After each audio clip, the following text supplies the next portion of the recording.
The good old days have been cut from this particular video for various reasons. Early to rise, early to bed, and in between I cooked and cleaned and went out of my head. Going through life with blinders on, it's tough to see. I had to get out from under and look for me. There's a new girl in town and she's looking good. Thank you so much for going down memory lane with me. Take you back and tell you a real funny story. Back in the day, there at the house there, growing up with Pap and Grandma, one night after Pap and Grandma had passed, us kids still had went down there to visit with Aunt Sandy and Uncle Ab and Lori, who were still remained in the house there. They had had the house basically after Grandma and Pap had passed because they had lived there with them for the many years. With that being said, it's always time to do dishes, and every time it was time to do dishes, my Aunt Sandy would say she had to go to the bathroom and work her way upstairs and disappear, or she disappeared somewhere and hide, so she'd have to get out doing dishes, and I believe she still does that to this date. That being said, my cousin Lori and I one particular time were doing dishes, and we had done our own little thing there, Alice's Restaurant, if you will.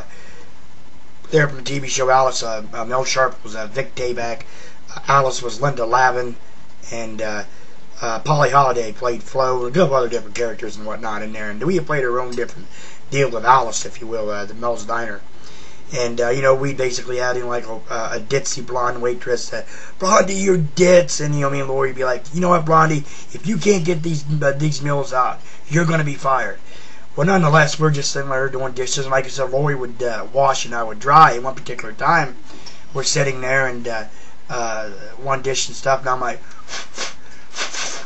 and I blew on the one dish, and I come down that about a week or two later, and Aunt Sandy tells me, she says, Lori tells me that you blew into a dish last time you did dishes when you were down here the other week. I said, yeah, what about it? She goes, well, you need to stop doing that. She said, you gave your Uncle Ab mono. I said, what? It's like, yeah, your Uncle Ab had mono, and it's because of you. You blew in the dishes. No more blowing in the dishes. So Uncle Ab, I said, I'm sorry. And Uncle Ab, he was always the joking type. There wasn't much stuff that really PO'd or pissed Uncle Ab off. Uncle Ab was like, oh, it's all right, Roger Dodger. Don't worry about it. And that was Uncle Ab's laugh. A real funny laugh, nonetheless. And Uncle Ab was like, don't have to worry about it, Roger Dodger. It's all right. But Aunt Sandy was all furious about it. You don't be blowing in dishes and blah, blah, blah. I had the notion the same way. Aunt Sandy, why don't you do dishes yourself and give me and Lori a break so we can go do what we got to do instead of having to sit there doing the dishes after dinner. Nonetheless, Aunt Sandy always disappeared nonetheless. So, like I said, playing restaurant, getting sick is the name of this one. And that's what happened. Uncle Ab got sick. He got mono because I decided to blow on the dishes. Funny time nonetheless. Thank you so much for going down memory lane with me. I'll catch you next time.